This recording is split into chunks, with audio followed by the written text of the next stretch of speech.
Hey guys, Roland Frazier here from Business Lunch. If you're making 7 to 8 figures or more of revenue on your site and you're not doing conversion optimization, I want to tell you you're leaving money on the table.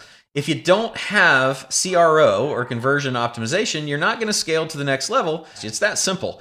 Your biggest ROI opportunity is optimizing your own site, and our sponsor, Conversion Fanatics, can help you with that. So they'll run split tests for you so that you can get more customers, you can scale your traffic faster and see more profit, all things that we're big fans of. And they make it easy, plus they handle everything. Conversion Fanatics runs thousands of marketing experiments every year for clients like Clorox, Burt's Bees, and a whole bunch of other people. And they help companies like yours test every single element from your copy to your site function, your UX design, you name it, they'll test it. If you want to get the secrets on how you can optimize any site, go to conversionfanatics.com/free book. That's conversionfanatics.com/free book and download their free guide so you can double your customers' sales and profits with A/B testing, because traffic without conversions is just sad.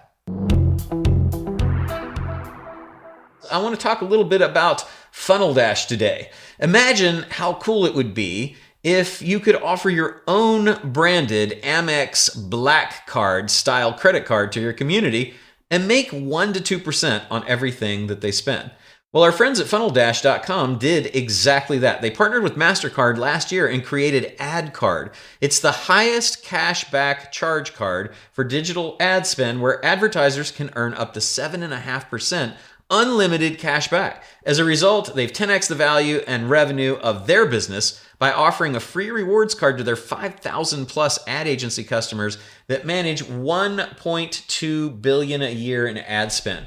So Funnel Dash is now looking to duplicate its success with a handful of partners and create more category-winning cards. So if you've got an audience that collectively spends several $1,000,000 on ads or shipping, software, education, or any business expense, and you're looking to create your own branded card, then you should shoot Zach, who's the founder of Funnel Dash, and I've known Zach for a long time. Shoot him a text at 805-826-3274. That's 805-826-3274 to learn more. Again, the number is 805-826-3274. Thanks. You're listening to Business Lunch with Roland Frazier. This is your seat at the table. Hey everybody, Roland Frazier here with Business Lunch's snackable content episode. These are the light, short episodes that we create for you that go with our longer ones that I do now with Ryan Deiss. So listen to the longer episodes on Wednesday, listen to these shorter ones on Mondays.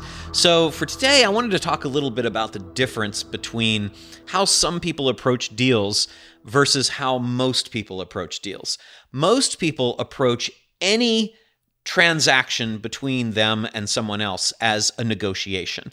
And negotiation's great. They're great books written on. Our friend Chris Voss wrote a fantastic book called Never Split the Difference. But I just want to let you know that I think that a better way than negotiation is collaboration. And here's why. So negotiation, in our mind, we think about negotiation, we think about that there's going to be a winner and there's going to be a loser. There's going to be someone who's trying to get something out of the other person that they want, but at the cost of the other person giving up something that they want. Collaboration's a little different. With collaboration, both people are trying to get to a common goal, okay? So the first thing is, I think, just framing anything that you are any situation where you're interacting with someone else and you're working towards a goal or an outcome that's desired, that you collaborate by identifying a common goal that you desire and you work together to move towards that goal, as opposed to your goal is to, let's say, buy a business or a car or whatever for X dollars or for the least dollars possible. And the objective of the other party is to sell the thing to you for the most dollars possible. Okay. The difference is if you can have a conversation before you start and you can agree on an outcome that you want. The outcome, let's say in a business sale, would be, I want to buy the business, you want to sell the business. So the next thing then that I would talk about is, what do you want for the business? What do you want for the business? In a negotiation, I might not ask that. I might, if I'm a good negotiator, I'm going to want you to say the first price so that I can then have that as a point of reference to go with. But in a collaboration, you're not asking for that. You're not asking for it at that point, hoping that the price is going to be lower than the price you're willing to pay. You're asking that to say, what is it that would make you happy in this deal? And get an honest answer. Now, if they come crazy, crazy high, your conversation in a negotiation might be, well, there's a whole bunch of reasons that that's not going to work. I mean, you've got overhead of this much and your profit margin's below industry. I think these key customers might be leaving you, etc. Or with a car, somebody might walk around it. This is classic used car, right? Well, there's a dent there and I don't know about that transmission. I think I hear a knock in the back. Those tires are going to have to be replaced. That's not really fun, right? I hate dealing with things like that. What I don't hate dealing with is we have agreed that you want to sell this car or you want to sell this business, and now we're going to talk about how do we make that happen.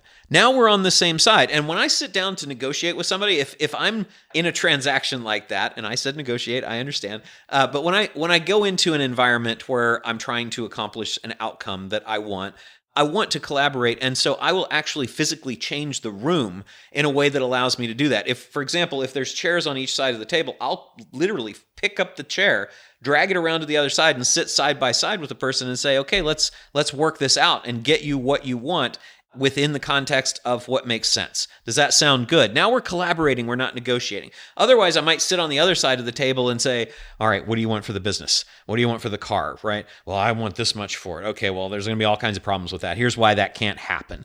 That's not really the most effective way, and it's not going to leave either of you terribly happy because both of you are going to feel like you're giving up something. So I think negotiation is a subtraction game, and collaboration is an addition game. So when you collaborate, you're going to agree on the outcome. We want this transaction to happen. Now we're going to talk about what's going to make you happy with it, okay? As long as the answer that comes back from the person who's on the other side of the transaction is within the zone of fairness that you believe applies to this transaction to pay for whatever it is that you're trying to accomplish. Or with, it doesn't have to be money even. It could be within what you're willing to do, what services you're willing to render, what help you're willing to give, what assistance is there, whatever. When you agree on what is something that's within the zone of fairness that's identified by the other person that you're having this conversation with, now, as long as it's within what you feel is fair, your objective as a collaborator is to get them that price or to get them that outcome. As a negotiator, you're focused on a different outcome. You're focused on, okay, now they've given me this point, but I want to be down here. I want to be on this end of the zone of fairness. And if you go at as a collaborator, then what you end up with typically is negotiating terms, not outcome, right? So let me ask you this. If you could acquire a business that was worth $1 million and you could acquire it for $500,000, or you could acquire it for $1 a year for 1,000,000 years, which deal would you rather have? I'd rather have the $1 a year for 1,000,000 years because it's going to take me 500,000 years to get there. Now, that's an extreme example, but let's look a little bit differently. Let's say that you're looking to acquire a house, and you can acquire the house now for $1 million, or you can acquire the house for 800,000, let's say, because that's 20% might be a reasonable zone of fairness negotiation. But if you can get the seller to be willing to accept, because you've agreed on their price, if you can get them to accept terms that are very favorable to you, that maybe even make the deal possible to happen. Maybe you didn't have 800,000 cash, but you could actually make the deal happen if the seller was willing to do 200,000 now and 200,000 a year for 4 more years after that. That's still $1 million, but it's very, very favorable to you in terms of the terms. So my takeaway that I would like for you to have today is that if you can agree on the desired outcome, the seller is willing, or the person you're negotiating or having the conversation or collaboration, I prefer, with, is willing to do something within the zone of fairness that is within market value, let's just say, then it's going to be about what terms can you agree on that will be acceptable to them, that will allow them to achieve their outcome and allow you to be willing to not haggle with them on the price or whatever the terms are. That's really the takeaway I want you to have. So just think about, reframe negotiation to collaboration. I hope you enjoyed this. We'll see you next time. Thanks. You've been listening to Business Lunch with Roland Frazier. If you're enjoying the show, let us know by subscribing and leaving a review. And for more information, go to businesslunchpodcast.com. Thank you for listening.